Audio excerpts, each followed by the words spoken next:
UFC returns to the state of Iowa this weekend, but it is actually their first trip to Des Moines. They've been to Cedar Rapids twice in the past, way back in the 2000s and 99, I believe it was. And with them this time around, they bring a high-level bantamweight headliner as we have Corey Sandhagen taking on Davison Figueiredo. And then in the co-main event, we got Nickal looking to continue his run as he takes on dangerous BJJ black belt Renier de Ridder. There's a bunch of other great fights sprinkled out throughout this 12-fight card. Very excited for it. There are some down low bangers, if that's what you want to call it, underrated fights that I believe could contend for the fight of the night. So I'm very much looking forward to breaking that down for you guys real quick. Just a reminder, though, that this is the quick picks version of the full card breakdown. If you're looking for more in-depth breakdowns where I go nearly an hour on this full card, check out the MMA Lawcast, which I dropped earlier this week, where I go for maybe even 5 minutes on some of these matchups, and I'm clearly going to be leaving out some details in this segment. So if you want to know more about some of these fights, check out the MMA Lawcast. The link is in the description, or just check out the YouTube channel and you can find it there. Reminder, there's also PFL going down today, aka Thursday, and I'll have the full card breakdown already for you guys on the YouTube channel. But if you guys want to check out my track plays, where I have a total of eight bets over the 9 fights on the card tonight, you guys can check out the MMA LOTN Patreon page. Link for that is in the description below. All right, hope you're laced up and ready to go, because we're off and running with the first fight of the night between Juliana Miller and Ivana Petrovic. This is a fight where a lot of people are low on Miller due to her poor last performance, but this is not Luana Santos.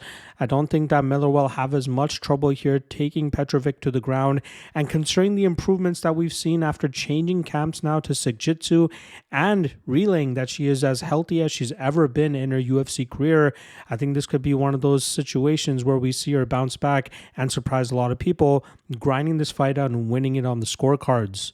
Next up, we got Thomas Petersen going up against Dontel Mays. Mays is the uber average heavyweight on the roster. I believe he's put together a 5-5 record through his career so far with the promotion, and I think he's going to struggle once again here with Petersen, who can dictate the pace with his developing striking game and even mix in some takedowns if he sees the openings for it. But I'm expecting Petersen to grind this out and win it on the scorecards. Next up, Gaston Bolanos going up against Kwang Lee. Both guys are solid strikers, but on paper, I believe Bolanos is the superior striker.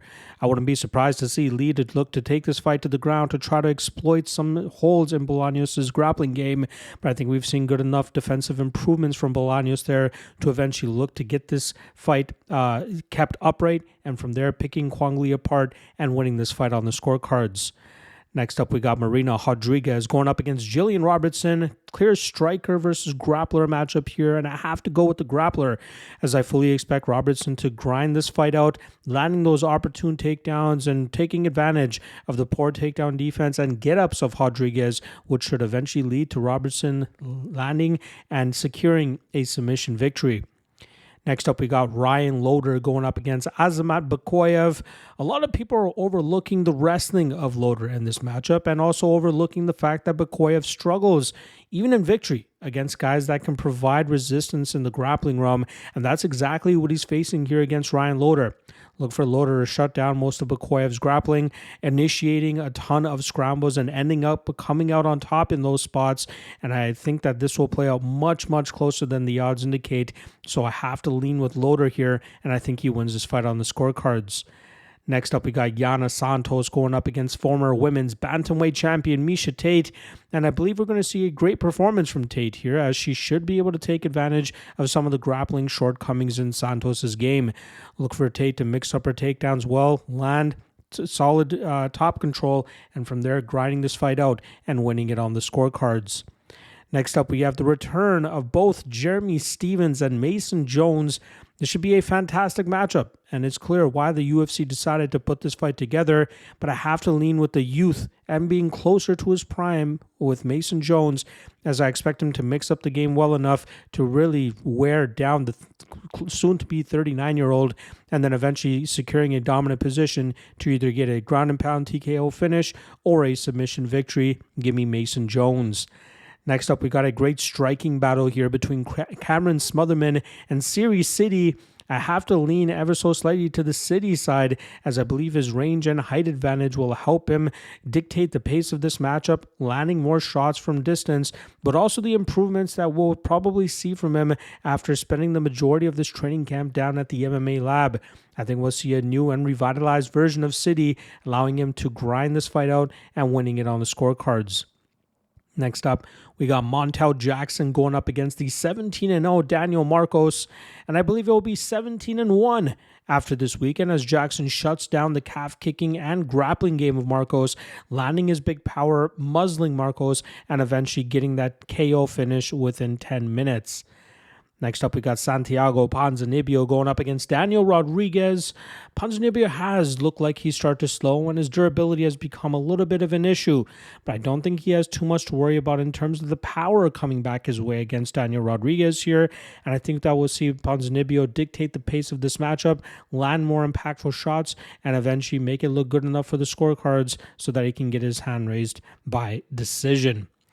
Next up, co-main event where we have grapplers Renier de Ridder, who is a high-level BJJ black belt, going up against maybe the best wrestler that we've had in the UFC, Bo Nickal. I think a lot of people are low on Nickal because of that Paul Craig fight, but if you take it as what it was supposed to be, an opportunity for him to get some live action with some striking, then I think you'll be able to kind of agree with him a little bit more and give him a little bit more slack. I think here against de Ridder, we'll see him try to implement something similar, but I also wouldn't be surprised if he tries to mix it up a little bit more and lean on some of his wrestling to keep de Ridder on his toes.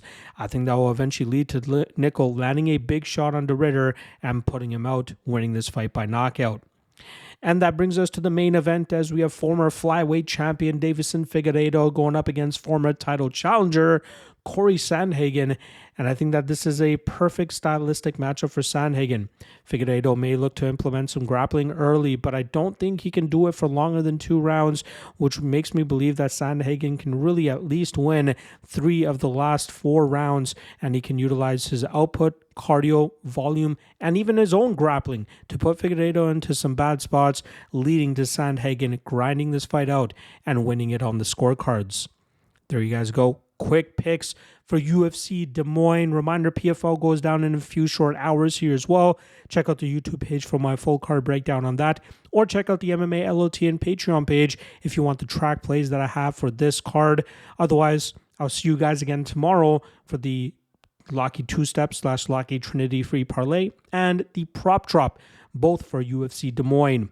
Good luck on all your action this tonight on PFL, and I'll see you guys again tomorrow for the rest of the UFC segments. Peace.